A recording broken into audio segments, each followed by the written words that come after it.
menjelaskan seberapa besar kekuatan yang dimilikinya, tetapi jika sesuatu benar-benar terjadi. Di bawah tekanan opini publik tingkat investigasi apa yang akan diluncurkan tidak ada yang berani berspekulasi.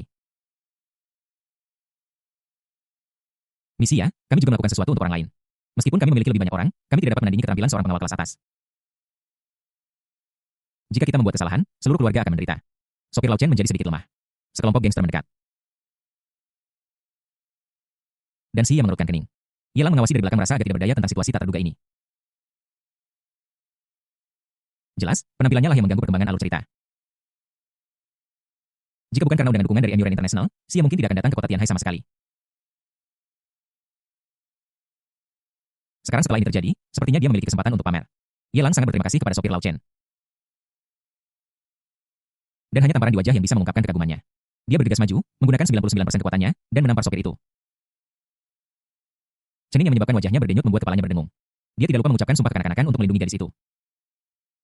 Kamu sangat berani hingga berani menculik juru bicara yang kutemukan.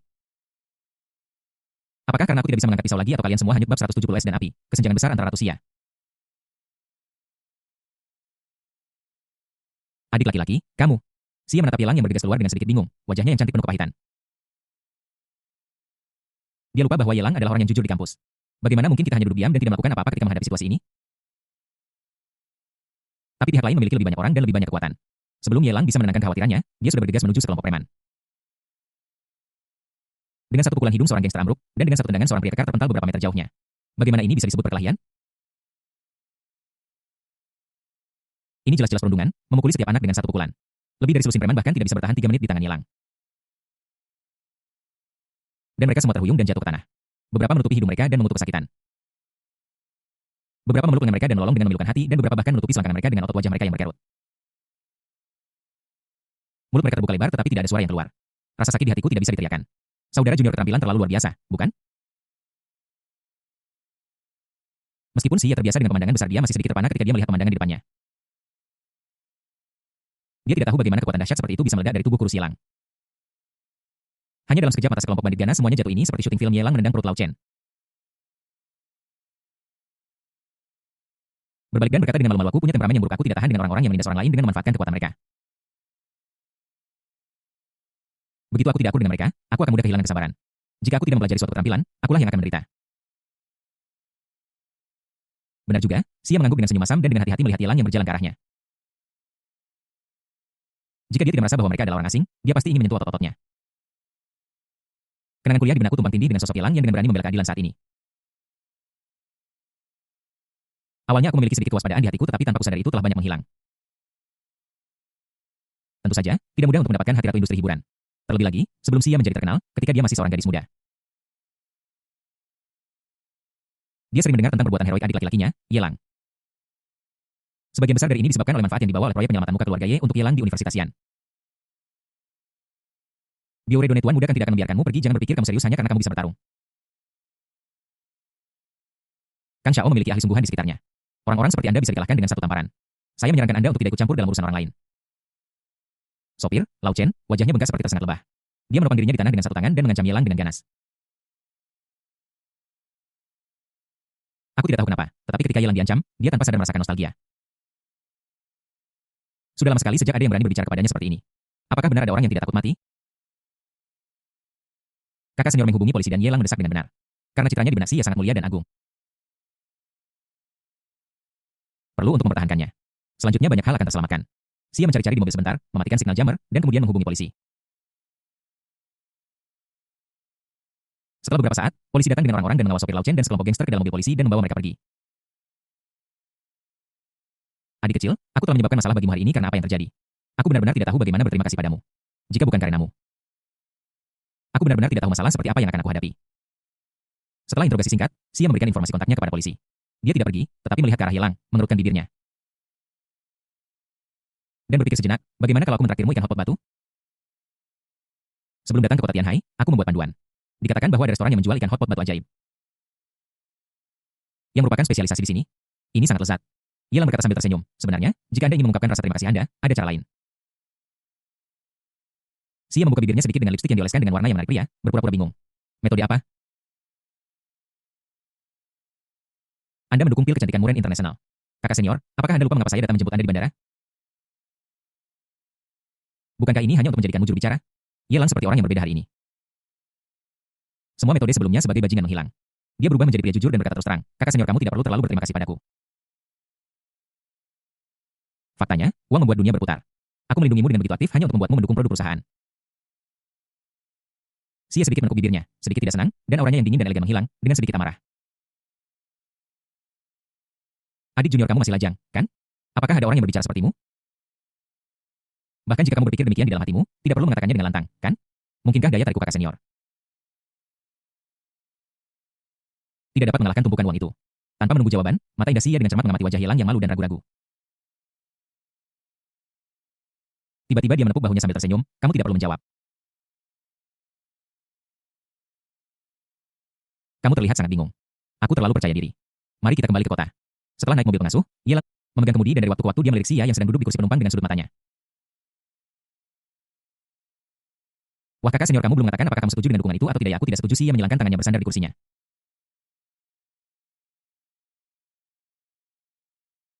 Dan mendengar sekarang kamu tahu bagaimana cara meminta bantuan. Tingkah lakumu barusan membuatku merasa sangat tidak nyaman. Aku marah. Tidak mungkin aku akan dengan mudah menyetujui dukungan. Aku tidak bisa begitu saja menyerah hanya karena kamu menyelamatkanku, kan?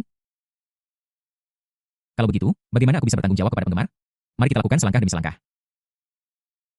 Ketika aku punya waktu luang beberapa hari lagi, aku akan pergi melihat lini produksi produk perusahaanmu dan mencobanya untuk melihat hasilnya. Tentu saja premisnya adalah kau bisa membuatku tidak marah lagi. Di depan para bandit, wajah Sia sedingin es. Dan temperamennya yang seperti ratu begitu memikat sehingga sekelompok pria besar pun bisa ketakutan. Tapi secara pribadi, aku tidak tahu apakah dia selalu seperti ini atau apakah dia hanya seperti ini ketika dia sendirian dengan Yelang. Tetapi dia memiliki sedikit sifat main-main seperti gadis kecil. Dia menyilangkan tangannya di dada dan melirik Yelang dari waktu ke waktu. Ketika dia melihatnya melihat ke arahnya, dia segera memalingkan kepalanya, menunjukkan fakta bahwa dia sedang marah. Kalau begitu, ayo kita makan ikan hotpot batu ajaib, aku yang traktir. Yelang mengambil kemudi, memindahkan gigi. Menginjak pedal gas dan RV melaju keluar dengan mulus. Aku juga merasa lega. Di depan Siai, aku bertindak terlalu bersemangat untuk menjilatnya.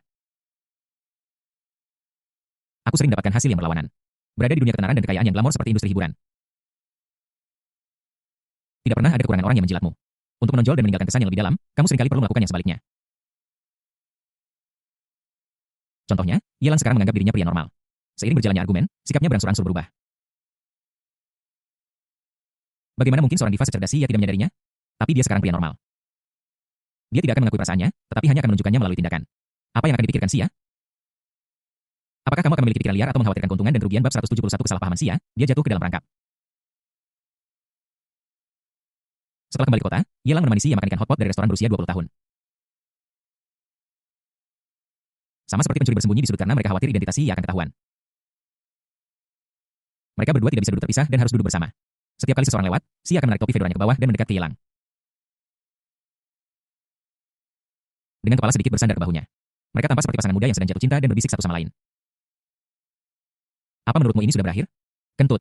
Popularitas Ratu Michelle jelas tidak dibesar-besarkan. Setelah makan siang, bahkan jika dia berjalan di jalanan dengan bersenjata lengkap, sosok tubuhnya yang ramping akan membuat orang yang lewat berhenti dan menatap. Bahkan beberapa penggemar beratnya bisa terlihat sedikit curiga padanya karena sosoknya. Sial, mungkinkah itu Ratu Sia? Omong kosong apa yang kau bicarakan? Bagaimana bisa bintang besar seperti Sia muncul di kota Tianhai kita tanpa alasan? Dia bahkan tidak mengumumkan konser apapun. Apa kau sudah gila memikirkan Sia sepanjang hari? Di jalan, sekelompok mahasiswa yang lewat berhenti dan melihat Sia yang berjalan berdampingan dengan Yelang. Menunjuk dan berbicara. Begitu seorang penggemar berat membuka mulutnya, dia dibalas. Sia sangat dekat dengannya dan suasana hatinya yang gugup belum juga mereda. Dia mendengar penggemar kampus itu dengan tegas berkata tidak ada yang salah, aku ingat Sia pernah difoto secara diam-diam sebelumnya. Dan dia mengenakan pakaian ini, dan topinya persis sama. Mirip. Sangat mirip. Sosok ini sangat mirip istriku Sia. Mereka seperti dicetak dari cetakan yang sama. Apakah ini benar? Aku harus mengatakan, ini agak aneh. Bagaimana bisa gadis normal keluar berpakaian seperti ini? Sia yang sudah selesai terkejut. Dia tidak pernah menyangka akan ada penggemar yang memperhatikan masalah dengan pakaian atau bahkan topi.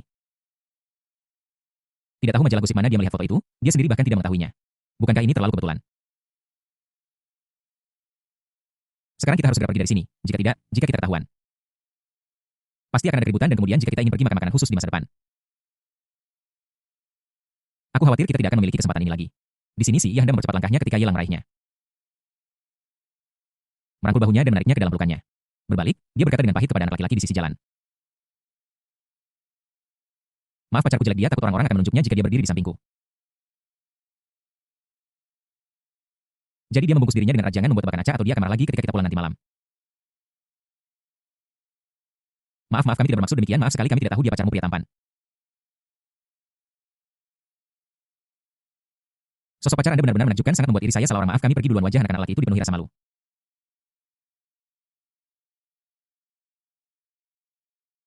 Mereka tidak pernah menyangka bahwa Sia yang mereka bicarakan sebenarnya adalah pacar laki-laki lain. Sungguh keterlaluan. Mereka tidak akan merasa nyaman jika berada di posisinya melihatnya mengeluh seperti itu di depan pacar orang lain. Setelah meminta maaf dengan tulus, mereka dengan cepat menjauhi. Begitu anak laki-laki itu pergi, Yelang tidak bisa menahan diri untuk menggosok pinggangnya dan menarik napas. Jangan bicara tentang fakta bahwa kamu secara sepihak memperlakukan aku sebagai pacarmu jelek. Bagaimana kamu mengaitkan kata ini denganku? Dan kamu bilang aku tidak pantas untukmu, adik junior. Tidakkah kamu menyadari bahwa kamu adalah orang yang narsis? Sia mengangkat kepalanya. Bersenjata lengkap, orang hanya bisa melihat sepasang mata cerah dengan sedikit rasa ingin tahu. Yelang dengan cepat menjelaskan, ini kesalahpahaman. Aku harus mengatakan ini karena aku hampir ketahuan. Sekarang orang itu sudah pergi, kamu bisa melihat efeknya. Aku lebih baik ketahuan daripada disebut jelek. Wanita mana yang tidak peduli dengan wajahnya? Terlebih lagi, dia adalah bintang besar yang mencari nafkah dengan penampilannya di industri hiburan dan merupakan tokoh tingkat ratu. Sia lebih peduli pada wajahnya daripada siapapun, bahkan jika dia tahu apa yang dipikirkan Yelang, bahkan jika dia tidak berniat menyalahkannya. Dia tidak bersedia menunjukkan bahwa dia tidak peduli jelek aku jelek. Kalau begitu aku akan pergi setelah mengajukan 3 pertanyaan berturut-turut. Si Yadun berdiri diam. Ketika dia melihat Yelang tidak menanggapi, dia maju selangkah dengan sepatu hat tingginya, melangkah maju dan menjaga jarak di antara mereka. Namun, tidak lama setelah dia pergi, dia langsung menyadari ada sesuatu yang salah. Karena dia marah, dia benar-benar lupa menundukkan kepalanya saat berjalan. Dia memiliki sosok yang luar biasa, hati yang bangga, dan sangat anggun. Ditambah dengan lirikan yang tidak disengaja, itu segera menarik perhatian lebih banyak orang yang lewat. Sama seperti si, ia dengan cepat menundukkan kepalanya, tidak berani menghadapi orang-orang yang lewat yang mendekatinya. Sebuah tangan hangat merangkulnya tanpa kata-kata atau penjelasan apapun. Begitu saja, dia melangkah maju dan meninggalkan tempat berbahaya ini dengan normal. Apa-apaan ini? Kau membuatku takut. Kupikir itu Ratu Sia. Setelah semua keributan ini, ternyata dia punya pacar. Kenapa kau bilang begitu? Aku merasa itu Sia, mungkin anak itu hanya berpura-pura. Kau bermimpi apa sih? Pacar ratu yang dirumorkan? Kapan kau pernah melihat berita tentang pacar ratu yang dirumorkan? Iba Oshi, aku bukan salah satu dari jalan murahan itu. Aku tidak bergantung pada barang-barang mewah ini untuk menarik perhatian. Coba lihat sendiri, tangan pria itu sepertinya berada di sekitar pinggangnya, tetapi sebenarnya ada di pantatnya. Jika ini Sia. Aku sudah melakukan handstand dan mengalami diare. Seorang pejalan kaki melirik dan melihat bahwa memang benar demikian. Tangannya sepertinya menyentuh, seolah-olah disengaja. Sialan. Mereka terlihat sangat mirip. Mereka juga memiliki sosok tubuh yang mirip. Bahkan jika lampunya dimatikan, tetap saja sama. Rasanya seperti memiliki pacar seorang superstar. Bukankah itu terlalu membuat iri? Di tengah iri hati orang yang lewat, Sia secara bertahap menjauh. Mereka berdua sengaja berjalan menuju area yang tidak berpenghuni. Ketika mereka sampai di sudut mati yang sepi, Sia akhirnya melepaskan diri dari pelukan Yelang. Dia mengertakkan giginya dan memarahi dengan suara lembut, kamu melakukan ini dengan sengaja, kan? Memeluk saja tidak cukup. Kamu juga ingin menyentuhku? Pada saat ini, Sia tidak lagi berniat untuk bertingkah genit. Dan ada sedikit kemarahan di mata indahnya. Harus ada keseimbangan antara ketegangan dan relaksasi. Bahkan jika Yelang berhati baik, keseimbangan ini telah melampaui batas Sia. Itu membuat kesukaannya turun drastis. Jika tidak ada penjelasan yang masuk akal, saya khawatir kali ini akan menjadi simpul yang tidak dapat dipecahkan di antara mereka berdua. TSK, rencana tidak dapat mengikuti perubahan, jadi mengapa orang selalu datang untuk memberikan bantuan? Yelang berubah pikiran untuk sementara waktu, dan bahkan ingin dimarahi. Dia memandang pria tua berambut abu-abu yang mendekat di depannya dengan cibiran di hatinya. Dia tidak berniat menjelaskan kepada Sia, sebaliknya wajahnya menjadi dingin, dan dia sengaja berbicara ke arah yang ambigu. Aku yang melakukannya, dan aku orang yang sedang kamu cari. Gara-gara wanita ini tidak ada hubungannya denganmu lagi. Bisakah kamu melepaskannya dan tidak ikut campur? Kamu adalah seorang master, bahkan aku mungkin tidak bisa mengalahkanmu. Aku percaya bahwa pria kuat sepertimu tidak akan repot dengan wanita lemah, kan? Bab 172 Kepanikan. Panik. Dia benar-benar panik. Pengunjung itu tidak lain adalah Tuan Jiang bergegas ke kota Tianhai segera setelah dia menerima berita itu. Wajahnya muram dan dia tidak berniat mengucapkan sepatah kata pun. Dia tidak bersedia mempercayai berita yang didengarnya dari ekor kecil. Bagaimana mungkin dia tidak tahu kekuatan murid kesayangannya? Bagaimana mungkin ada seseorang di kota kecil seperti Tianhai yang bisa mengancam muridnya? Tapi sekarang, pertama kali dia melihat Yelang, dia menyadari ada sesuatu yang salah. Mustahil untuk mengetahui kedalaman situasinya. Yelang di seberang tampak diselimuti kabut seperti seorang pemuda biasa. Namun, rasa krisis yang telah terakumulasi selama bertahun-tahun tidak memungkinkan Tian Jizi untuk tetap tenang. Kakak senior tidak ada waktu untuk menjelaskan larilah, ia mendorong Xia mendesaknya dengan gugup Xia ketakutan dengan raut paniknya.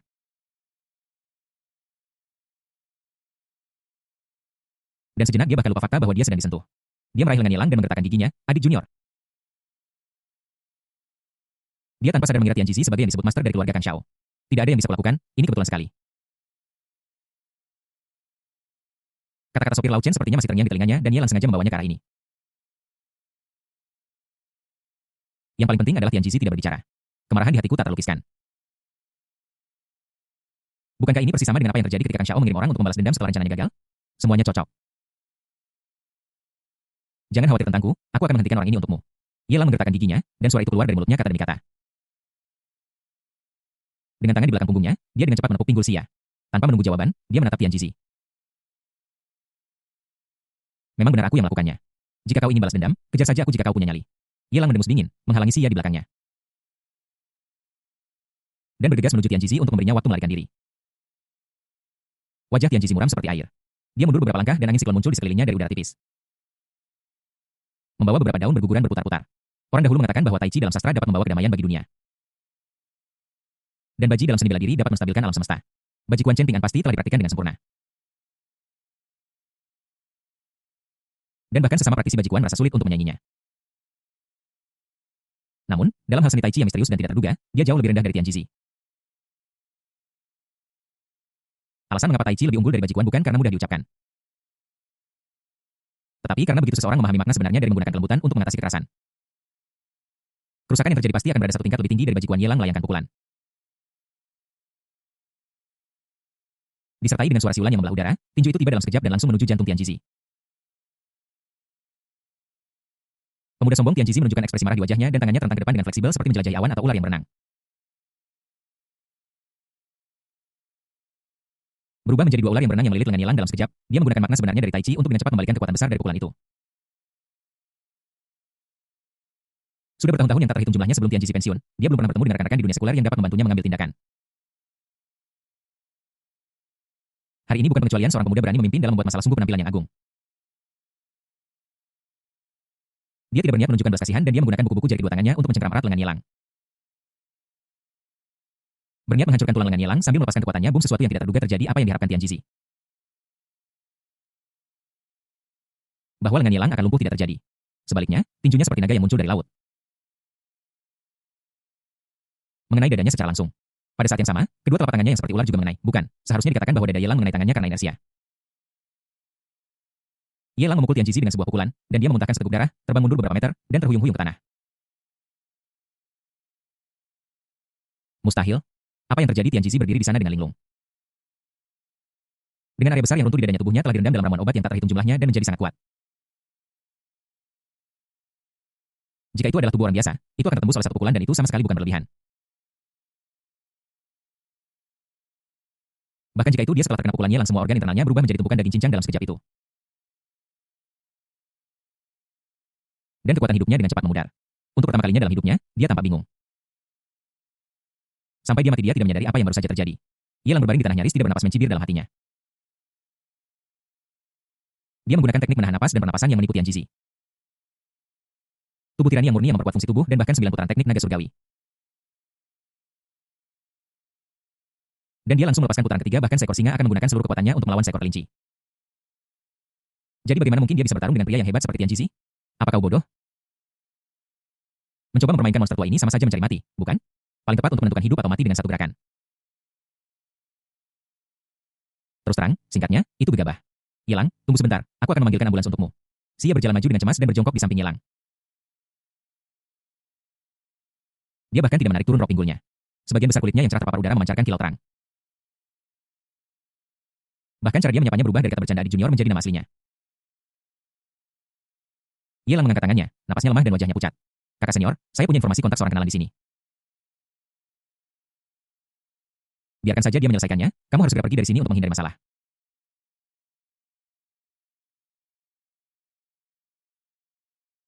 Bagaimana aku bisa pergi sekarang? Ini semua karena aku. Jika bukan karena aku, kamu tidak akan berada dalam masalah sebesar ini. Betapa kejinya. Bagaimana mungkin orang tua ini begitu kejam? Dia memukulmu sampai seperti ini. Xia berbalik dengan marah dan menatap Tian Jizi yang hanya memiliki sisa-sisa kehidupan merasakan dengungan di kepalanya sesaat sebelum dia meninggal. Benar-benar keterlaluan. Bagaimana aku bisa begitu kejam? Dia melihat orang itu mengeluarkan kantong darah dan memasukkannya ke dalam mulutnya ketika dia terbang mundur. Lagi pula, dia sama sekali tidak memukul Ye Lang. Jelas orang inilah yang menabraknya atas inisiatifnya sendiri. Dia mencoba menipunya. Terlebih lagi organ internalnya hancur berkeping-keping dan bahkan larinya terkilir sehingga dia bahkan tidak bisa berbicara. Siapa yang sengsara? Siapa yang jadi korban? Tidak diketahui apakah itu karena pukulan Ye Lang terlalu kuat atau tuduhan Xia terlalu pedas. Tetapi Tian Jizi jatuh lurus ke belakang dengan darah keluar dari belakang kepalanya. Vitalitas hilang. Kakak senior, jika kamu tetap di sini, kamu hanya akan menyebabkan lebih banyak masalah tanpa alasan. Aku baik-baik saja, aku tidak akan mati. Aku akan sembuh setelah beberapa saat. Ye Lang mengeluarkan ponselnya dengan tangan gemetar mengarah ke nomor ponsel Junzi, dan tepat saat dia meneleponnya. Dia mendengar suara mekanis dari sistem. Ding. Selamat kepada tuan rumah karena telah membunuh guru Chen Ping'an, Tian Jizi. Selamat kepada host karena telah memperoleh nilai Destiny Villains 50. Ding. Selamat kepada host karena telah memperoleh skill Tai Chi. Ding mengingat ledakan kelebihan beban host yang sangat merusak pembuluh darah dan menyebabkan reaksi balik. Sekarang dipaksa untuk memperbaiki yang membutuhkan konsumsi nilai Destiny Villains 50.000. Begitu suara mekanis menghilang, Ye Lang mengulurkan tangannya dengan kaku dan menyentuh mulutnya. Ketika dia melihat ke dalam, semuanya berlumuran darah. Adik laki-laki. Dengan teriakan cemas, mata Ye Lang menjadi gelap. Bab 173 Qiujiwer, yang selalu kuat, matanya merah. Aku tidak tahu berapa lama waktu berlalu. Tetapi ketika aku bangun lagi, Ye Lang merasakan sakit yang menusuk hati di sekujur tubuhnya seolah-olah seluruh tubuhnya tercabik-cabik. Hal pertama yang dia lakukan ketika dia sadar kembali adalah mengutuk sistem di dalam hatinya. Sistem yang payah. Sungguh omong kosong 9 putaran seni naga surgawi. Ledakannya sangat tinggi sehingga kekuatan yang meletus terlalu kuat. Menyebabkan bahkan fisiknya yang sekarang 385 tidak mampu menahannya secara langsung, memaksa sistem untuk menghabiskan 50. Point Destiny Villain untuk memperbaikinya. Apakah ada cara bermain seperti itu? Mengapa kau tidak memberitahu kekurangan dari seni naga surgawi 9 putaran? Jika ini putaran ke-9, bukankah seseorang akan mati secara langsung? Bahkan tidak akan ada jejak yang tersisa. Ye Lang bertanya. Suara mekanis sistem terdengar, ding, karena host tidak bertanya. Dan karena teknik ini adalah bonus critical hit yang dihasilkan dari anak takdir, teknik ini tidak ada di inventory sistem, jadi saya tidak bisa memberitahu Anda. Mengenai putaran ke-9 dari 9 putaran seni naga surgawi yang dipertanyakan oleh host. Berdasarkan kondisi fisik tuan rumah saat ini setelah menggunakan putaran ketiga sekali digunakan, ada kemungkinan besar kematian. Bahkan Ye Lang tidak bisa menahan diri untuk bersumpah ketika mendengar jawaban inisial. Lalu dengan kondisi fisik saya saat ini, apa yang akan menjadi hasilnya jika saya menggunakan transformasi kedua? Apakah itu akan memaksa perbaikan? Menurut kecepatan aliran darah dan peningkatan kepadatan otot dan tulang. Fisik host saat ini tidak akan menyebabkan perbaikan paksa saat melakukan putaran kedua dari 9 putaran seni naga surgawi. Seiring dengan peningkatan fisik host daya lega yang dapat diadaptasi juga akan meningkat secara bertahap mengerti. Dengan kata lain kelipatan dari kekuatan yang dapat dilepaskan dari seni bela diri seperti serangga seperti 9 putaran seni naga surgawi akan meningkat seiring dengan peningkatan fisiknya. Untuk saat ini, jika kamu ingin menghindari jatuh koma setelah bertarung, kamu hanya dapat menggunakan peningkatan 225 kali lipat pada putaran kedua. Yang setara dengan menambahkan panggilan batas. Ye Lang mengembuskan napas udara busuk.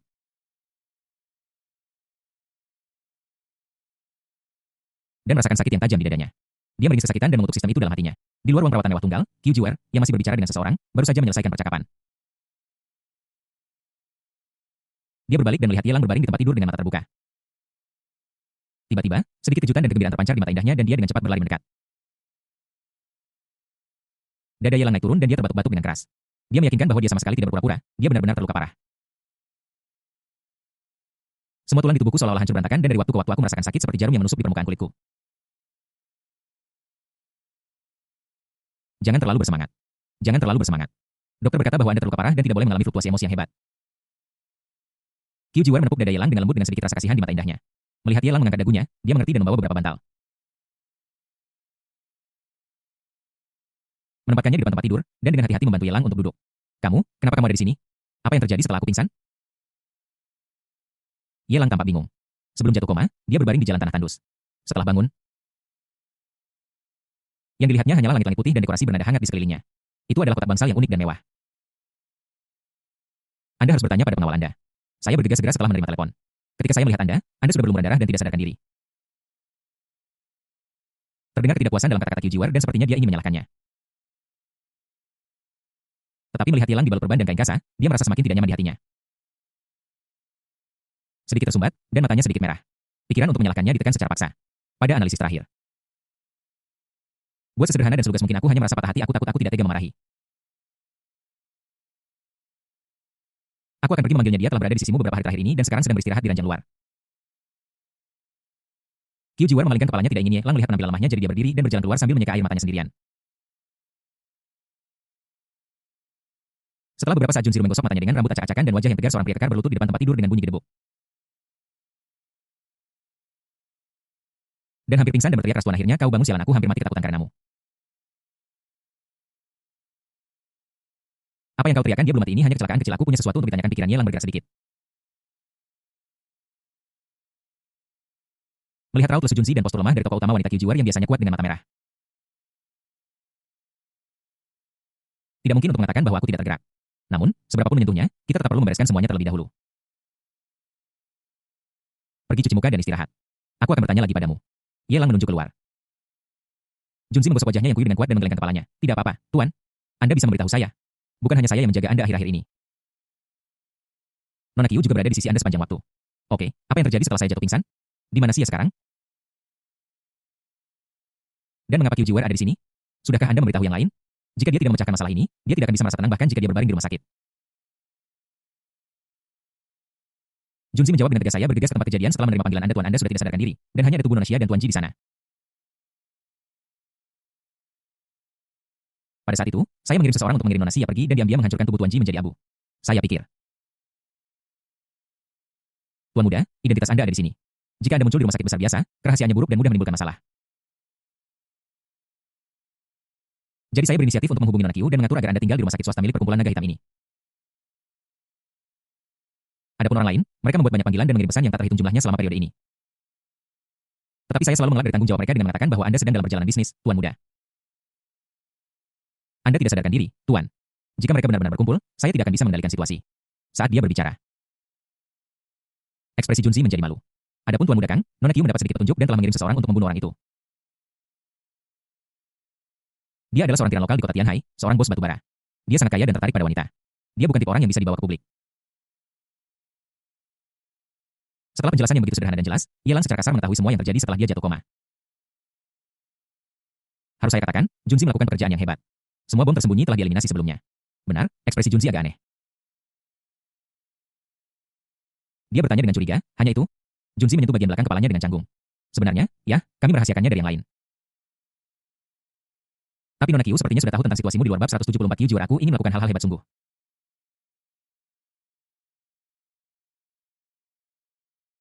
Tidak apa-apa, kata Ye Lang dengan lembut. Junzi menggaruk bagian belakang kepalanya dengan bingung. Ini. Dia menatap kepala Ye Lang dengan curiga seolah-olah dia tidak melihat kepalanya terbentur ketika dia dikirim ke rumah sakit. Kok bisa dia menjadi orang yang berbeda? Junzi berhenti sejenak dan melanjutkan. Tuan, maksudku Nona Qiu sudah tahu tentang gadis-gadis lain. Ye Lang mengangguk mengerti. Aku tahu tentang masalah ini. Tidak perlu menekankannya lagi. Lupakan yang lain, tapi aku sama sekali tidak khawatir tentang Jiwar. Aku lebih mengenal Jiwar daripada kamu. Dia tahu prioritas lebih baik dari siapapun dan merupakan orang yang dapat melakukan hal-hal besar. Dia tidak akan terlalu peduli tentang masalah kecil seperti itu. Ini juga mengapa setelah sesuatu terjadi, saya meminta Anda untuk memberitahu Jiwar sesegera mungkin. Junzi bingung. Apa artinya bahwa setelah kecelakaan itu, dia diperintahkan oleh Tuan Muda untuk memberitahu Nona Qiu? Itu semua adalah idenya sendiri meskipun dia bingung sebagai seorang kepercayaan, dia tahu apa yang harus ditanyakan dan apa yang tidak boleh ditanyakan. Jadi dia tutup mulut dan mulai menceritakan kisah beberapa hal yang telah terjadi selama periode ini secara rinci. Misalnya Xia tidak meninggalkan kota Tianhai tetapi tinggal di sebuah hotel, dia ingin mengunjungi Ye Lang berkali-kali tetapi ditolak setiap saat. Contohnya, Chu Mengyao Junzi sedang berbicara dan Ye Lang sedang mendengarkan, pikirannya sedikit tergerak di kesukaan Qiu Jiwar.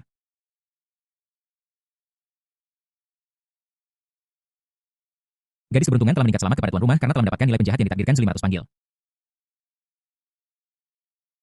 Ketika dia mendengar perintah sistem, batu berat yang menggantung di hati Ye Lang akhirnya jatuh ke tanah. Meskipun dia terluka, matanya tidak buta. Dari waktu ke waktu, sudut rok akan muncul di pintu. Dengan pandangan cepat. Dia tahu itu adalah Qiu Jiwar yang bersembunyi di pintu dan menguping. Jika aku tidak mengatakan beberapa kata manis, jika sesuatu seperti ini terjadi lagi lain kali, Qiu Jiwar pasti akan menjadi orang pertama yang menarik keluar selama oksigen. Untungnya, dia cepat tanggap dan lolos dari bencana. Ding dong, setelah Junzi menyelesaikan laporannya, ponselnya berdering. Ye Lang mengeluarkan ponselnya dan melihatnya. Itu adalah pesan teks dari Yao Zeking. Ye Lang, aku sudah memikirkan ini sejak lama. Tetapi ada beberapa hal yang harus saya tanyakan dengan jelas. Apakah saya terlalu mengganggu? Apakah saya terlalu sering mencarimu? Kamu bahkan tidak ingin mengobrol denganku lagi. Pergi dan istirahat dulu. Aku akan meneleponmu saat aku membutuhkanmu. Ia melambaikan tangannya dan menyuruh jenderal itu untuk beristirahat. Kemudian dia mengetik pesan teks dan menjawab, aku sangat sibuk akhir-akhir ini dan tidak punya waktu untuk membaca pesan teks. Maaf. Lalu kau bisa menjelaskannya kepadaku dengan jelas. Kau tidak membalas pesan teksku, kau tidak menjelaskan, dan kau tidak menjawab panggilanku. Saya baru saja mengirim 3 kata saya sedang dalam perjalanan bisnis, siapa yang tahu apa yang kamu pikirkan. Yelang tersenyum pahit dalam hatinya. Profesor Yao dari Universitas Tianhai.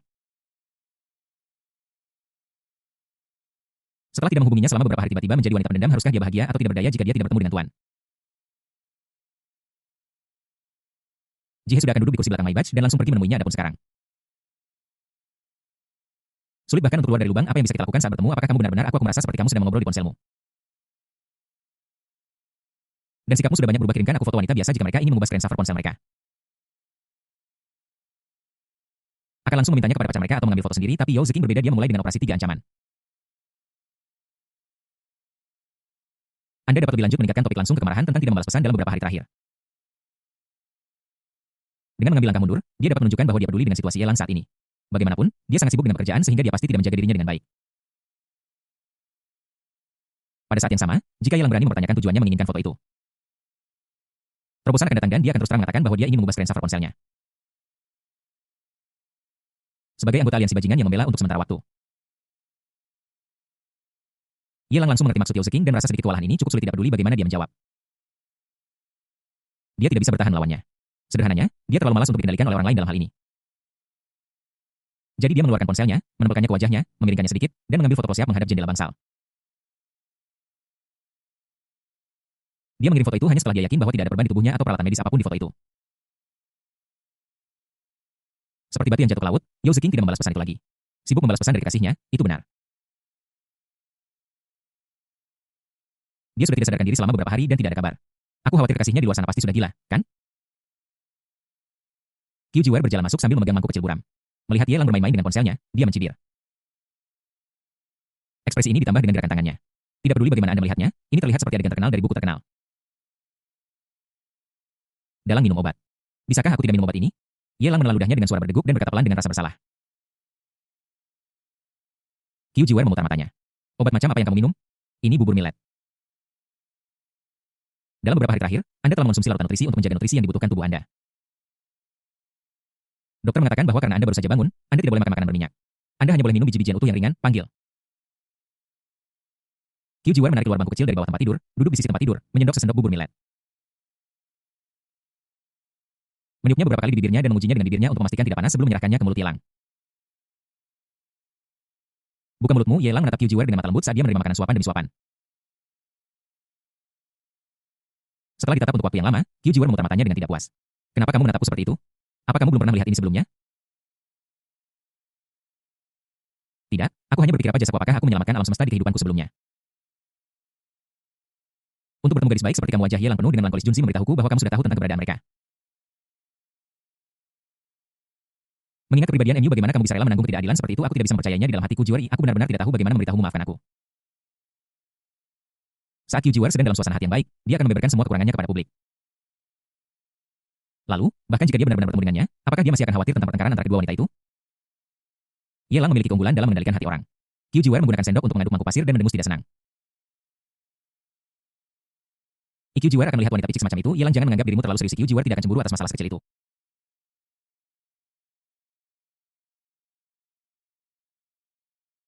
Qiu Jiwer akan mengembangkan Rose Hall dan mengambil alih Black Dragon Society dan melakukan hal-hal hebat di masa depan. Bagaimana mungkin kamu membuang waktumu untuk mengobrol dengan kekasih kecilmu yang bersaing untuk mendapatkan perhatian? Bab 175. Kedua wanita itu bertemu. Kali ini Yao Ziqing berada dalam suasana hati. Aku tidak akan membahas ini denganmu lagi. Aku sudah ingin berbicara denganmu tentang Rose Hall sebelumnya, tetapi aku tidak pernah memiliki kesempatan. Pikiran Qiu Jiwer bergerak, dan dia teringat masalah penting itu. Dia tidak bisa tidak menjadi serius. Sebelum dia selesai berbicara, dia terganggu oleh Yelang. Bagaimana mungkin tidak ada kesempatan? Bukankah aku mencarimu beberapa kali sebelumnya? Beraninya kau mengatakan itu? Apakah kamu tidak punya ide mengapa kamu datang menemuiku setiap saat? Kapan kamu akan memberi waktu untuk membicarakan bisnis? Qiu Jiwer memutar matanya dengan menawan. Aku belum selesai berbicara. Bisakah kamu berhenti menyela? Adapun Rose Hall, saya ingin mengembangkannya, tetapi untuk memperluasnya, saya harus merekrut anggota baru. Yelang mengangguk. Ini adalah suatu keharusan. Kita harus berusaha untuk mengembangkan Rose Hall menjadi eksistensi yang melampaui Black Dragon Society. Membuatnya lebih besar dan lebih kuat, dan menciptakan kemuliaan yang lebih besar. Akan lebih baik untuk menggantikan Black Dragon Society. Mereka semua adalah gangster sekumpulan pria kasar dengan tato di sekujur tubuh mereka dan sekelompok gadis dengan rok mini seksi. Sepertinya sudah jelas siapa yang harus dipilihkan benar jika Rose Hall menjadi lebih besar dan lebih kuat setiap kali ada baku tembak. Itu pasti bukan sekelompok orang biasa yang ketakutan, sebaliknya, ini adalah sekelompok intelektual dengan pengetahuan mendalam. Bakat hebat dan bakat tak tertandingi yang bersembunyi di pojok dan berkomentar misalnya betapa hebatnya jika tendangan ini mengenai saya. Ini juga seperti pelukan ini akan membunuhku, aku mati cetik saja, aku sampai mati memikirkan adegan itu saja membuatku bersemangat. Saya telah merekrut anggota baru sebelumnya, tetapi untuk menghindari campuran anggota baru dan lama. Kondisinya sangat ketat. Misalnya, semua anggota harus perempuan dan efektivitas tempur wakil pemimpin Rose Hall harus mencapai 30. Tetapi kemudian saya mengetahui bahwa rata-rata perempuan, bahkan mereka yang berasal dari dunia bawah, sangat lemah, bahkan tidak sekuat 10 seperti seorang wakil ketua aula. Qiu Jiwar merenung sejenak. Haruskah saya melonggarkan persyaratan untuk bergabung? Akan jauh lebih baik jika laki-laki diizinkan masuk. Ketika Rose Hall pertama kali didirikan, Qiu Jiwar adalah seorang feminis sejati. Terus terang saja. Dia merasa bahwa wanita tidak lebih lemah dari pria, yang menyebabkan situasi saat ini di mana aula itu hanya dipenuhi oleh perempuan. Dia masih muda pada waktu itu, dan terus terang saja dia hanyalah seorang siswa sekolah menengah pertama. Sekarang dia sudah dewasa. Mentalitas sekolah menengahnya sudah banyak berkurang dan dia sudah mulai ingin melonggarkan persyaratannya.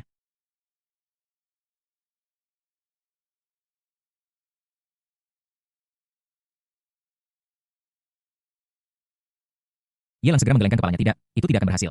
Itu tidak bisa dikirim. Jika aula mawar memiliki seorang pria, mungkinkah itu masih perlu untuk ada? Dengan pria dan wanita bercampur bersama, wakil kepala aula mawar. Siapa ukuran efektivitas tempur mungkin harus diberhentikan, Anda tidak perlu khawatir tentang kekuatannya. Yelang mengulurkan tangannya. Ingin membelai pipi Qiu Jiwar, tetapi begitu dia mengangkat tangannya, sudut mulutnya berkedut kesakitan. Jangan bergerak.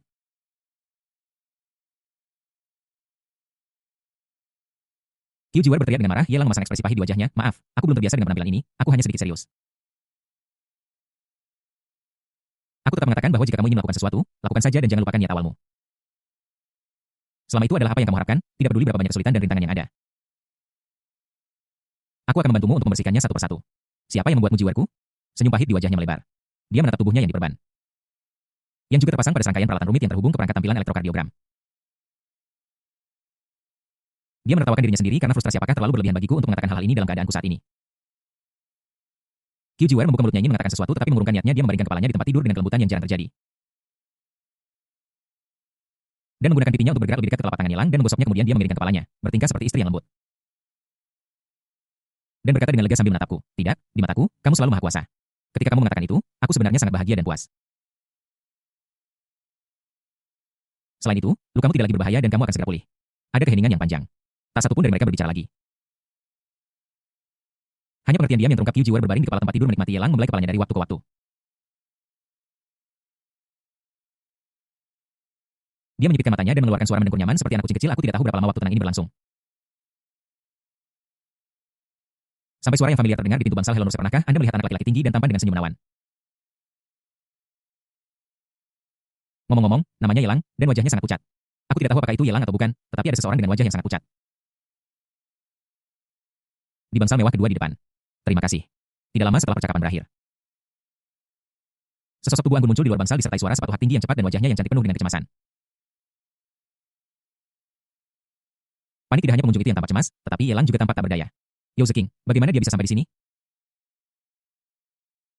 Bahkan ketika Yelang melihat Yao Zeking bergegas mendekat, dia tidak bisa menahan diri untuk mengutuk dalam hatinya. Apa-apaan ini? Begitu satu gelombang mereda, gelombang lain muncul. Oh, itu tidak benar.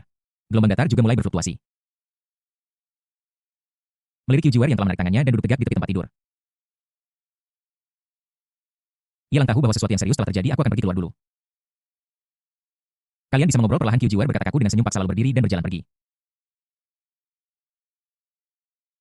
Saat melewati Yao Zeking di depan pintu bangsal, dia berhenti sebentar, meliriknya dari samping, seolah dengan jijik. Memalingkan kepalanya, membusungkan dadanya dengan bangga, dan melewatinya. Zeking, bagaimana kamu tahu aku ada di sini? Apakah Junzi memberitahumu? Aku sudah berkali-kali memberitahu orang ini bahwa tidak perlu menyusahkan orang lain dengan hal semacam ini, tetapi dia membuat masalah lagi. Setelah Qiu Jiwar pergi, Yelang memimpin dalam mengajukan pertanyaan dan menjawabnya sendiri. Dia tidak pernah memberitahu saya lokasi geografisnya. Ketika Yao Zeking datang, dia pasti telah mempelajari berita itu. Itu kemungkinan besar disebabkan oleh kelalaian Junzi sebelumnya. Untuk memperhalus masalah ini, dia harus mencari seseorang untuk disalahkan. Tidak ada orang lain selain Junzi. Untuk mengalihkan masalah kepada orang lain, dia pertama-tama memarahi Junzi. Selama dia cukup percaya diri, tuduhan Yao Zeking tidak akan bisa mengejarnya. Bagaimanapun, ini bukan pertama kalinya Junzi dijadikan contoh dalam masalah ini. Mereka yang mengerti akan mengerti. Akiu. Di luar bangsal, Junzi, yang sedang tidur nyenyak, menguap, mengecap bibirnya, berbalik, mengecap bibirnya lagi, dan melanjutkan pertemuannya dengan seorang pembawa acara wanita. Di bangsal, Yao Zeking menggelengkan kepalanya. Ini tidak ada hubungannya dengan orang lain. Foto yang Anda posting yang mengungkap lokasi Anda. Dia menunjuk ke pohon cemara besar di luar jendela dan berkata, pohon itu sangat mencolok. Setiap kali saya lewat, saya akan melihatnya. Berdasarkan foto yang Anda kirim, saya dapat secara kasar menebak tidak hanya di mana rumah sakit ini berada, tetapi juga berapa lantai yang ada di dalamnya. Sungguh, itu luar biasa. Aku tidak menyangka bahwa kamu, Zeking, tidak hanya berpengalaman dalam bidang sastra tetapi juga memiliki pemahaman yang mendalam tentang ruang geometris. Ia lang tertawa karena dia sudah mendengar suara beberapa percikan api setelah sumbunya dinyalakan. Bab 176, apakah obat ini asli? Yao Zeking tidak berkata apa-apa, duduk di bangku di samping tempat tidur, mengerutkan kening. Dia ingin marah dan kehilangan kesabaran. Dia merasa bahwa penyembunyian luka oleh Hilang adalah tanda memperlakukannya sebagai orang luar. Tetapi ketika saya melihat penampilannya yang menyedihkan yang dibalut perban, tiba-tiba saya merasakan sakit yang tajam di area tempat jantungnya berada. Semua ketidakbahagiaan dan kemarahan ketika sampai di mulutku telah mengubah rasanya seperti peringatan apakah masih sakit? Yelang menggelengkan kepalanya dengan acuh tak acuh. Sudah tidak sakit lagi, ini hanya masalah kecil. Mata Yao Zeking dipenuhi dengan kebencian. Kamu sudah terluka seperti ini, dan kamu masih mengatakan itu masalah kecil? Lalu, dalam hatimu, apa masalah besarnya? Yelang berkata dengan wajah pahit, tapi aku tidak bisa melibatkanmu dalam hal ini karena urusanku, kan? Selain itu, kamu sangat sibuk bekerja setiap hari, dan hidupmu begitu pada sehingga tidak ada gunanya membuang waktumu untukku. Menghadapi kebencian Yao Zeking yang tidak disembunyikan, Yelang hanya bisa berkata dengan menyamar, jangan salah paham. Alasan aku tidak memberitahumu bukan karena aku tidak menganggapmu sebagai milikku, tetapi karena aku takut kamu akan membuang waktuku. Ini semua demi dirimu. Segala sesuatu punya prioritasnya masing-masing. Kamu bisa mengesampingkan pekerjaanmu dan mencari seseorang untuk menggantikanmu. Apakah kamu pikir kamu butuh seseorang untuk mengurus urusanmu? Yao Zeking membalas dengan tidak senang, sambil bergumam pada dirinya sendiri. Siapa bilang dia tidak mau membuang-buang waktu? Itu juga tergantung pada siapa kamu membuang waktumu. Pengawalmu adalah pria dewasa, dia tidak akan menganggap enteng sesuatu, akan buruk jika dia menyebabkan cedera sekunder atau sesuatu padamu. Yao Zeking berpikir sejenak dan berkata dengan serius, aku punya beberapa pengalaman dalam merawat orang. Bagaimana kalau begini? Aku akan tinggal di sini untuk jangka waktu berikutnya dan menjagamu untuk sementara waktu. Ini tidak baik. Yelang sedikit bingung. Tetapi di permukaan dia tetap tenang dan menolak. Anda tidak mempercayai Junzi dan Anda juga tidak mempercayai perawat. Dalam keadaan normal jika Yao Zeking menyarankan untuk tinggal, dia pasti akan setuju dengan senang hati. Tetapi sekarang, ada sesuatu yang salah. Dia tidak hanya membayangkan sesuatu. Hanya dengan melihat ekspresi arogan di wajah Qiu Jiwer sebelum dia pergi.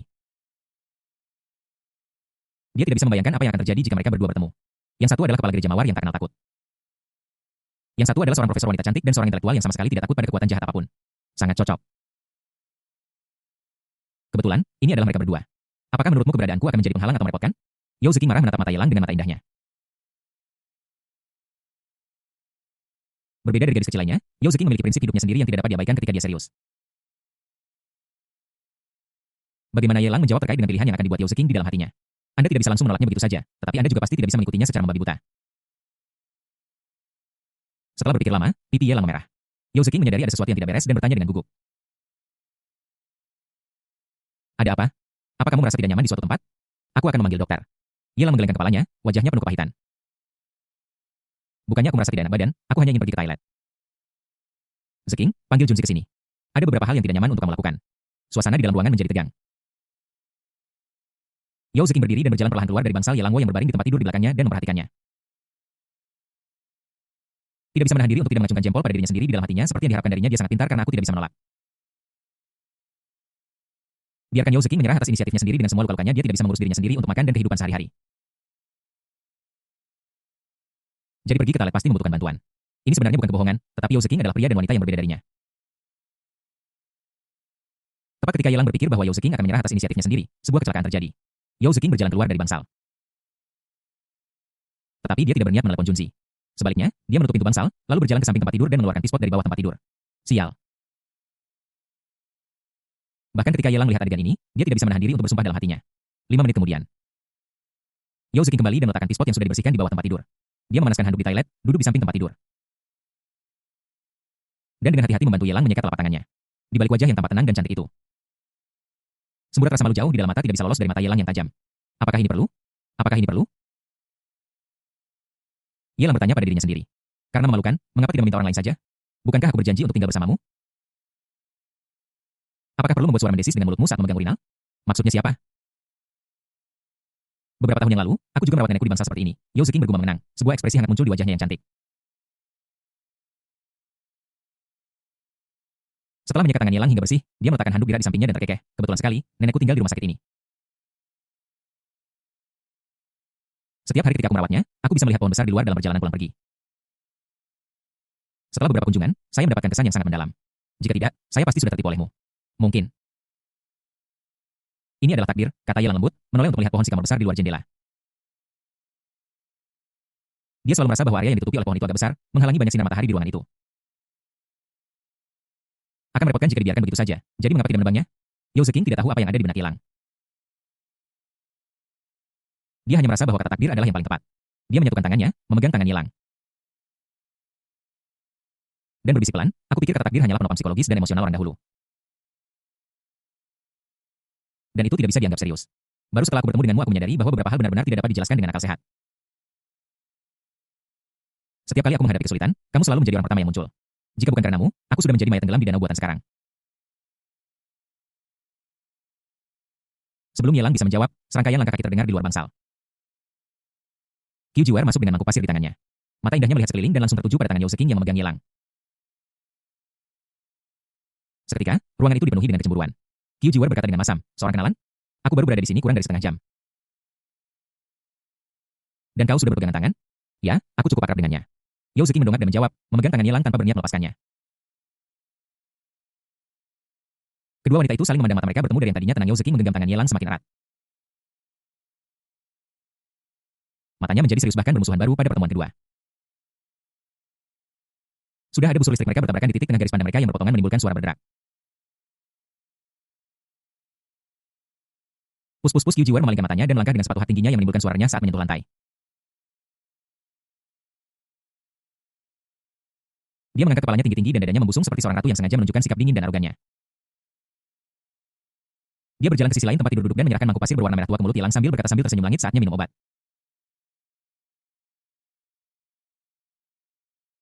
Yelang mengerucutkan bibirnya, mengalihkan pandangannya antara Qiu Jiwar dan mangkuk pasir, dan menelan ludah tanpa sadar. Tidak masalah apakah Qiu Jiwar serius atau tidak. Kuncinya adalah sup ini, apakah asli? Bab 177 Qiu Jiwar. Jangan terlalu kompetitif. Tidak bisakah aku tidak meminumnya? Yelang mengerucutkan bibirnya, memiringkan kepalanya, dan memaksakan senyum, matanya yang dalam dipenuhi dengan ketulusan. Qiu Jiwar menggelengkan kepalanya. Tidak, dokter berkata bahwa sejak kamu baru bangun, kamu harus minum obat tepat waktu, minum lebih banyak air, sering-sering ke toilet, dan mengeluarkan racun dari tubuhmu. Kamu takut menderita, kan? Setelah mengatakan itu, tanpa menunggu Yelang menjawab, dia menyesap obatnya, melangkah maju, dan menghalangi mulut Yelang. Dia memberinya seteguk di depan Yao Ziqing. Saat dia melangkah mundur, Qiu Jiwar dengan sengaja mengangkat ujung rambutnya ke belakang telinganya dan bertanya dengan suara manis. Dengan cara ini tidak akan pahit, kan? Tidak pahit. Yelang menggelengkan kepalanya dan melirik Yao Ziqing yang duduk tegak. Hatiku terasa sedih, tidak pahit lagi, tapi bukankah ini terlalu pahit? Apa yang terjadi? Apa yang terjadi? Mungkinkah jiwa Qiu Jiwar dirasuki oleh seseorang?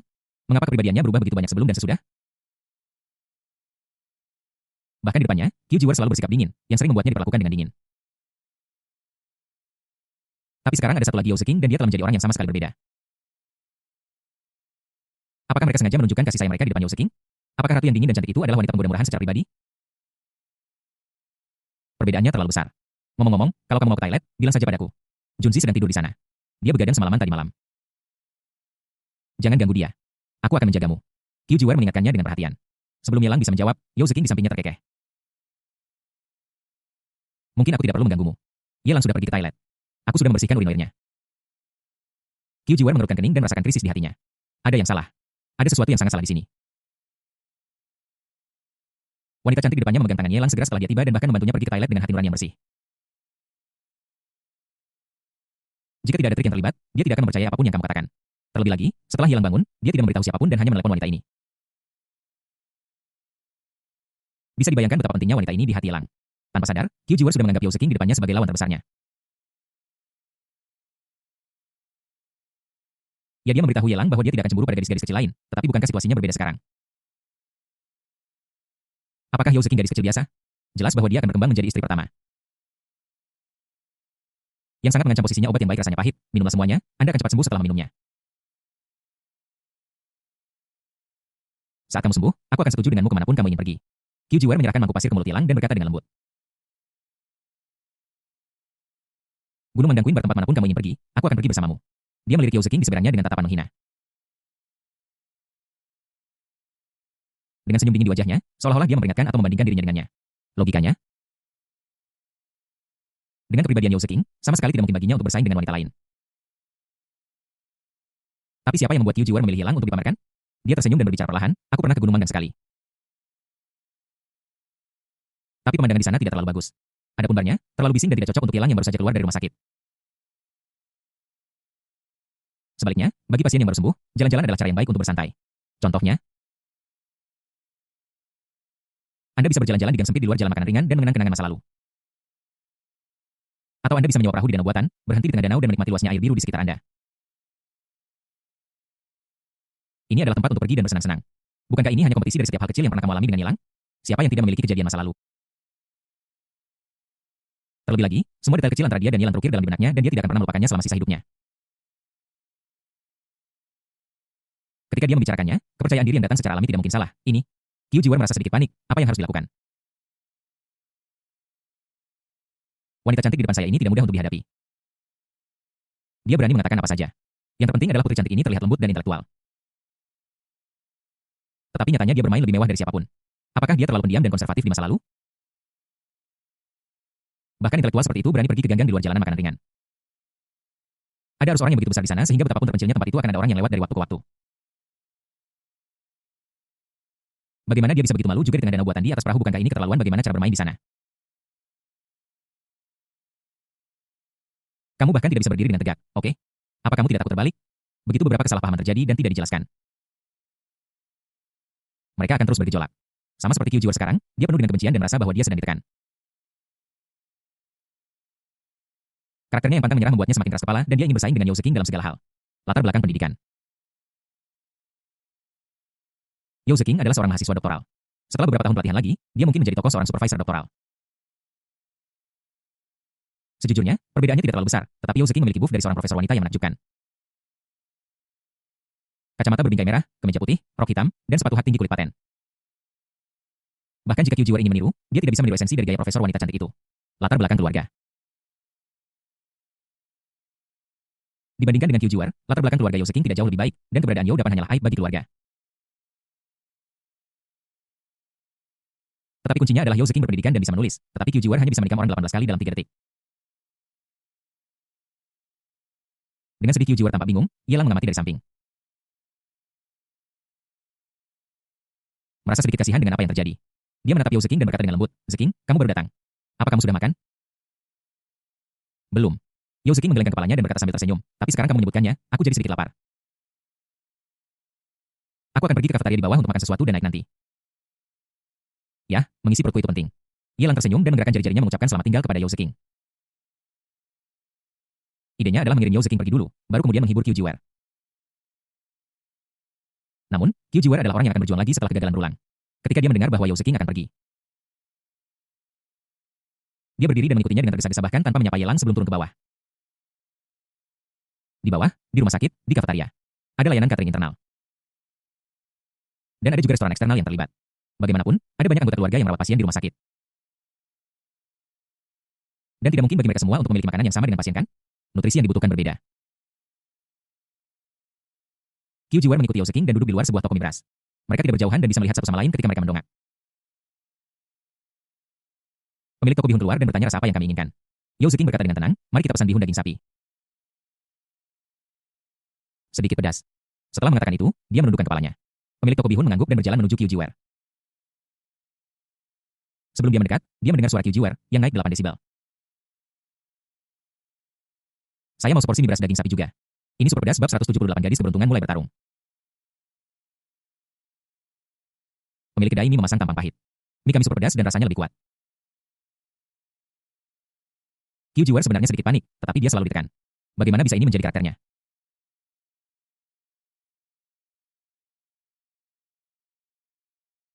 Selain Yao Zeking masih mengincar mereka dengan penuh nafsu. Apakah dia akan mundur hanya karena sedikit rasa pedas? Apakah itu masih dia, Qiu Jiwer? Buat saja mienya seperti yang aku katakan. Kenapa kamu bicara omong kosong sebanyak itu? Qiu Jiwer memutar matanya dengan jengkel ke arah pemilik kedai ini. Sambil menghela napas, pemilik kedai ini pergi ke dapur dan kembali setelah beberapa saat dengan semangkuk nasi daging sapi yang dilumuri minyak merah. Gurgle. Qiu Jiwer hanya meliriknya dan merasakan keringat dingin sudah membasahi dahinya. Ketika aku mendongak, mataku bertemu dengan mata Yao Zeking di seberangku. Melihat senyum tipis di wajahnya, Qiu Jiwer merasa itu adalah ejekan. Dia membulatkan tekad, menundukkan kepalanya, dan makan di beras dengan mulut penuh. His. Setelah kembali ke bangsal, Qiu Jiwer terus terengah-engah, matanya sedikit merah, dia tidak bisa berhenti menuangkan air dingin ke mulutnya. Dan terus melipasi mulutnya dengan telapak tangannya. Aku sangat menyesalinya di dalam hati. Toko mie beras yang payah. Aku akan mencari seseorang untuk merobohkannya besok. Panas. Terlalu pedas. Dia merasa seluruh mulutnya mati rasa karena kepedasan dan hampir tidak lagi menjadi miliknya. Gurgle. Sambil merasa kesal, dia minum secangkir lagi air dingin dan menyekat keringat dari dahinya. Jiwer, ada apa denganmu? Kamu minum banyak air setelah kembali dan kamu berkeringat di sekujur tubuh. Ia lang berbaring di ranjang rumah sakit sambil menonton, merasa agak bingung. Kenapa wajah Qiu Jiwer memerah setelah kembali? Apakah dia keluar untuk mengisi perutnya atau untuk lari 10.000 meter? Yao Zeking menjelaskan dengan tenang. Ketika kami turun untuk makan, saya memesan hidangan mie beras yang sedikit pedas, dan dia memesan yang sangat pedas. Bos mengatakan rasanya mungkin agak kuat, tetapi dia tetap bersikeras memesannya dan menghabiskannya. Ketika dia kembali, jadinya seperti ini. Wanita selalu menolak untuk mengakui kekalahan terutama Yao Zeking dan Qiu Jiwer yang sekarang melakukan ini di depan Yilang. Keinginan untuk menang yang penuh kebencian di hatiku membengkak pada saat ini. Qiu Jiwer menarik napas dan mendengus tanpa menyerah dulu. Aku tidak takut makanan pedas. Tetapi mungkin karena aku begadang untuk merawat Yilang selama periode ini kebugaran fisikku sedikit menurun. Ye Xie tersentuh dengan rasa pedasnya, tapi itu tidak berarti dia kehilangan. Yao Zeking baru saja tiba hari ini. Sebelum itu Xie tidak tahu berapa hari dia merawat Yilang. Dia memiliki keuntungan unik ini dan dia sengaja pamer. Provokatif-provokasi telanjang, dia tidak diragukan lagi pamer kepada Yao Zeking. Lihatlah, aku sudah sibuk merawat Yilang siang dan malam belakangan ini. Bagaimana denganmu? Tidak mungkin Yao Zeking tidak marah. Tapi menjawab dengan senyum tipis, benarkah? Kalau begitu, aku benar-benar harus berterima kasih pada Nona Qiu. Bagaimanapun juga, kesehatan Yilang adalah yang terpenting. Aku sangat berterima kasih padamu karena telah merawatnya di sini tanpa keluhan. Hanya dengan satu kalimat, dia membalas, Yao Zeking memperlakukan dirinya sebagai anggota keluarga. Dan Qiu Jiwer dianggap olehnya sebagai orang yang baik hati yang membantu. Bagaimanapun, mereka semua adalah orang luar. Kalian berdua, Yilang ragu-ragu. Melihat kedua wanita yang berselisih satu sama lain, aku merasakan kekaguman di hatiku. Salah paham. Qiu Jiwer benar-benar salah paham tanpa alasan, dia menganggap Yao Zeking sebagai saingan terbesarnya. Tapi bagaimana situasi sebenarnya? Tidak pernah terjadi apapun antara dia dan Yao Zeking, oke? Apakah kemampuan pemahaman Qiu Jiwer ini setingkat dengan Black Dragon Society? Betapa keterlaluannya. Adapun Yao Zeking, kumohon. Yao Zeking adalah seorang profesor wanita cantik yang berpengetahuan luas. Berbudaya dan sopan, dia biasanya tenang dan terkendali. Mengapa dia menjadi orang yang berbeda di sini hari ini? Kedua wanita itu bergegas menjadi yang pertama, tidak satupun dari mereka yang mau mengalah. Jika Yelang melihat adegan ini di hari-hari biasa, dia akan sangat bahagia. Tapi sekarang dia seperti mumi dan tidak bisa melakukan apa-apa. Sekarang kita tidak bisa mentolerir situasi yang terus berkembang seperti ini. Melihat sikap bermusuhan kedua wanita itu seperti menumpuk bubuk mesiu hitam. Seiring berjalannya waktu, volume akumulasi menjadi semakin besar. Begitu sumbu dinyalakan, itu akan menyebabkan ledakan tanpa akhir. Konsekuensinya akan mengerikan. Jiwer, lihat dirimu, wajahmu merah karena kepedasan. Pergi beli minuman untuk meredakan kepedasan. Yelang berbicara dengan nada menghibur. Idenya adalah untuk menjauhkan Qiu Jiwer yang bertemperamen tinggi terlebih dahulu. Menjelaskan berbagai hal kepada Yao Zeking dan melihat apakah ada ruang untuk meredakan situasi. Paling buruk, kita bisa meminta Yao Zeking untuk lebih akomodatif. Tapi saat dia datang, Yao Zeking mengikutinya dari belakang dan berkata, Nona Qiu, sesuai dengan apa yang kamu katakan, kebugaran fisikmu telah menurun drastis. Kamu harus pergi keluar dan meredakan rasa pedasnya terlebih dahulu. Juga, mulai sekarang, kupikir aku tidak akan menyusahkanmu untuk mengurus Yilang. Bagaimanapun, kesehatanmu adalah yang paling penting. Pulanglah dan beristirahatlah lebih awal malam ini, pastikan kamu mendapatkan cukup tidur dan serahkan sisanya padaku. Maksudmu apa? Apa kau akan mengusirku? Qiu Jiwer menarik napas, mengerutkan kening, tiba-tiba berdiri dan dipenuhi amarah. Kulit kepalanya sudah mati rasa karena pedasnya dan sekarang Yao Zeking mengusirnya seperti ini. Dia segera berteriak dengan marah, dari mana kau mendapatkan kepercayaan diri untuk memintaku pergi? Kenapa kau tidak pergi saja? Sebelum kau datang, aku selalu menjaga Yilang dengan baik. Tetapi sejak kamu datang semua hal ini telah terjadi, aku pikir kamu yang seharusnya pergi. Benar? Apakah kamu bercanda? Bukankah Yao Zeking terlalu meremehkan Qiu Jiwer? Bahkan jika Yelang menyayanginya, bahkan jika Yelang adalah orang pertama yang memberitahunya untuk datang setelah dia bangun. Tetapi bukankah terlalu berlebihan untuk langsung memulai perkelahian? Kapan Qiu Jiwer pernah diganggu seperti ini? Yao Zeking menggelengkan kepalanya. Anda mengatakan bahwa kebugaran fisik Anda telah menurun, yang berarti Anda sedang tidak enak badan. Tetap di sini, baik Anda maupun Yelang tidak bisa mendapatkan istirahat yang lebih baik. Saya hanya memilih solusi kompromi. Tetapi Yao Zeking merasa tidak nyaman melihat Qiu Jiwer di seberangnya. Tidak mungkin, meskipun Qiu Jiwer sedang berbicara dengannya. Dia akan melirik Yelang dari waktu ke waktu dengan tatapan yang dalam dan bermakna seolah-olah ada sesuatu yang tak terkatakan di antara mereka berdua. Ini membuatnya sangat tidak nyaman seolah-olah sesuatu yang penting telah diambil oleh seseorang. Jika dia tidak dalam suasana hati yang buruk, dia tidak akan mengucapkan kata-kata ini. Qiu Jiwer mendengus dingin. Aku mungkin merasa tidak nyaman. Tapi apa hubungannya denganmu? Aku senang merawat Yelang. Lagi pula, rumah sakit ini milikku. Bagaimana bisa kau, orang luar, mengusirku? Siapa yang memberimu keberanian? Yao Zeking tidak mau kalah. Jadi, kau adalah putri dari keluarga kaya? Kalau begitu, aku tidak bisa membiarkanmu merawat Yelang. Lagi pula, kau mungkin bahkan tidak bisa merawat dirimu sendiri. Aku, Qiu Jiwer, merasa lemah di dalam hatiku. Sejujurnya tulang punggungku terasa ditusuk. Kapan Qiu Jiwer pernah peduli pada orang lain? Kamu bisa membiarkannya menusukmu dengan pisau dan dia bisa memberimu critical hit dalam 3 detik, menusukmu 18 kali. Tapi peduli pada orang lain? Ini jelas kelemahan. Selama periode waktu ini, dia hanya melakukan yang terbaik untuk merawat Yelang. Sebagian besar waktu, perawat dan Huzi yang membantu. Dia tidak pergi. Tetapi sebagian besar hanya mengawasi dari samping. Tetapi di saat seperti ini, bahkan jika kamu merasa bersalah, kamu tidak bisa mengakui kekalahan. Dia segera menoleh dengan keyakinan penuh, menatap Yelang, dan bertanya dengan dingin, Yelang. Buat keputusan berdasarkan hati nuranimu, haruskah aku pergi atau haruskah dia pergi? Dia hanya ingin melihat siapa yang lebih penting di hati Yelang. Yao Zeking mengerutkan kening dan berkata dengan tidak puas, Nona Qiu, apa maksudmu dengan ini? Aku hanya mendengar kamu mengatakan bahwa kamu tidak memiliki cukup waktu istirahat. Jadi aku hanya mengatakan satu kalimat, tetapi kamu sangat marah dan mendorong masalah itu ke Yelang. Apakah kamu pikir dia dalam keadaan sehat dan dapat menahan rasa malumu? Awalnya aku hanya mengatakannya dengan santai, tetapi perilakumu saat ini membuatku khawatir tentang kemampuanmu untuk merawat orang. Kenapa aku yang kena masalah? Kalau kamu tidak mengejarku, apa aku akan bertanya seperti ini? Qiu Jiwer melotot padanya dan berbalik melihat Yelang. Buat pilihan hari ini. Hanya satu di antara kita yang bisa tinggal. Kamu mau aku tetap tinggal dan menjagamu atau kamu mau dia yang tinggal? Meskipun Yao Zeking anggun seperti calamu saat ini, dia sangat marah hingga emosinya meluap-luap.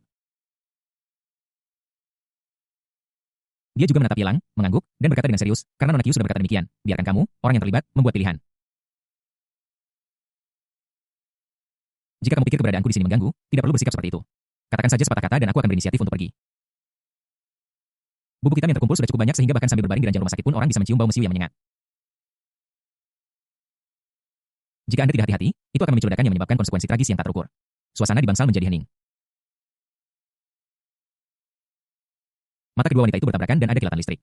Kemudian mereka memalingkan muka pada saat yang sama dan mendengus dingin. Tidak seorang pun akan menyerah kepada siapapun dan tidak seorang pun akan mengakui kekalahan. Kemudian mereka semua menatap Yelang dan melemparkan sumbu itu kepadanya. Yelang sudah menduga bahwa sesuatu seperti ini akan terjadi, tetapi dia tidak menyangka akan terjadi secepat ini. Pada saat-saat seperti ini,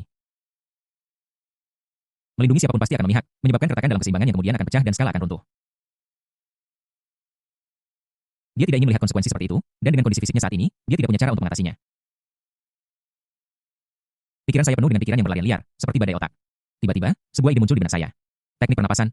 Sial, bagaimana bisa aku melupakan ini? Metode pernapasan pura-pura centingan jelas merupakan metode terbaik untuk mengatur pernapasan dan berpura-pura mati. Dan teknik pernapasan setelah evolusi sistematis bahkan lebih baik. Dalam situasi seperti ini tidak peduli apa yang Anda katakan, Anda akan menginjak ranjau daripada terbunuh. Mengapa tidak mencobanya? Ambil kesempatan dan ubah sepeda menjadi sepeda motor. Lakukan saja saat Anda memikirkannya. Wajah Yelang dengan cepat berubah dingin. Ekspresi tenangnya menghilang dan dia menjadi sangat serius. Balikan senjatanya, berbalik melawan musuh. Dia memarahi Qiu Jiwer dan Yao Zeking dengan suara kasar. Apakah kalian berdua berpikir bangsal ini terlalu sepi atau apakah kalian pikir aku dalam keadaan sehat?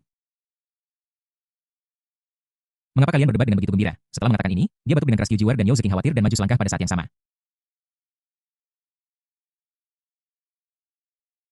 Yelang langsung memarahi mereka dengan wajah penuh perlawanan. Jangan mendekat, kalian tidak perlu mengkhawatirkanku, aku baik-baik saja. Qiu Jiwer dan Yao Zeking tampak seperti telah melakukan kesalahan. Mereka berdiri di sana dengan bodoh, tidak tahu harus berbuat apa melihat ini. Wajah Yelang menjadi semakin gelap. Dia menarik napas dalam-dalam, dadanya naik turun, matanya memerah dan suaranya semakin keras.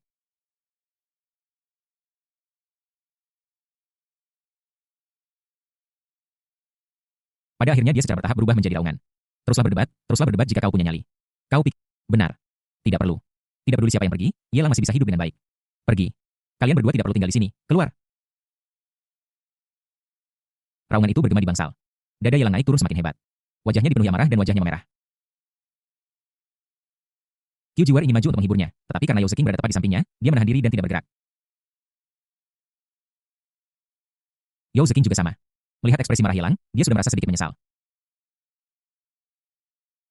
Namun, Qiu Jiwar memprovokasi dia berulang kali, memaksanya untuk menghadapinya secara langsung.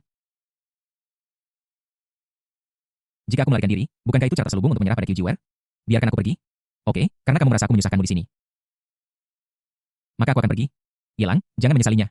Qiu Jiwar menggertakkan giginya, mengepalkan tinjunya, mendengus dingin, dan berjalan keluar dengan langkah besar tanpa menoleh ke belakang. Pada saat yang sama, dia melirik penuh arti ke arah Yao Zeking. Yao Zeking merasakan sedikit provokasi dan berbalik. Siap untuk pergi, kedua wanita itu jelas saling berhadapan dan tidak ada yang mau mengakui kekalahan. Namun, tepat ketika kedua wanita itu berjalan ke pintu bangsal, sebuah kecelakaan terjadi. Bip bip bip. Indikator kehidupan di bangsal mulai membunyikan alarm dan seluruh ruangan dipenuhi dengan suara alarm cepat. Saat seluruh tubuh Yelang berkedut, kedua wanita itu tertegun ketakutan. Dokter, di mana dokternya? Cari Direktur Sang dan minta dia segera datang. Sesuatu terjadi pada Yelang. Suruh Direktur Sang datang. Di depan pintu bangsal, Qiu Jiwar dan Yao Zeking berhenti dan berteriak keras kepada perawat yang lewat. Mendengar suara bising di luar, Yelang semakin memperintensif latihan teknik pernapasannya. Beep beep beep. Alarm instrumen tampilan kehidupan menjadi semakin mendesak. Dan secara bertahap, itu menjadi seperti ritme yang dimainkan oleh DJ di Queen Bar, berdetak dan berdebar. Semakin cepat dan semakin keras. Akhirnya, dengan suara tercekik Yelang, semua kebisingan di bangsal kembali sunyi. Orang itu berhenti bernapas. Dan yang tersisa hanyalah serangkaian garis lurus pada tampilan kehidupan dan suara bip panjang. Bab 179 Kepala Dokter Denyut Nadi Anda. Segera, kepala dokter rumah sakit swasta dan tim medis yang bertanggung jawab atas kondisi Yelang bergegas setelah mendengar berita itu. Setelah pemeriksaan cepat, dia dengan cekatan membuka ikatan braket pemasangan tempat tidur, menyeret tempat tidur mobil, dan bergegas menuju ruang gawat darurat. 10 menit. 20 menit. 30 menit kemudian. Lampu merah di ruang operasi meredup, pintu terbuka. Dan kepala dokter keluar. Dia menyekat keringat dari dahinya, membuka ikatan maskernya, dan mengerutkan kening. Nona Qiu, bukankah sudah saya beritahu Anda? Pasien baru saja bangun dan masih sangat lemah. Dia tidak tahan angin dan matahari apalagi pertengkaran kalian. Baru saja, baru saja. Jika beberapa menit lebih lama, otak pasien akan kekurangan oksigen terlalu lama setelah mati lemas. Bahkan jika dia diselamatkan, dia akan menjadi sayuran dengan mati otak. Apa kalian mengerti? Memang benar rumah sakit swasta ini berafiliasi dengan Black Dragon Society. Tapi tidak semua dokter mengetahui detail rumah sakit ini. Hanya beberapa anggota manajemen yang mengetahui detailnya. Lagi pula, reputasi publik Black Dragon Society tidak terlalu baik. Kepala dokter adalah tipe orang yang tidak tahu apa-apa. Dia hanya khawatir tentang kondisi pasien dan tidak pernah berpikir bahwa Qiu Jiwar yang berdiri di depannya adalah wanita tertua dari perkumpulan naga hitam yang bisa membuatnya berkemas dan pergi hanya dengan satu kata.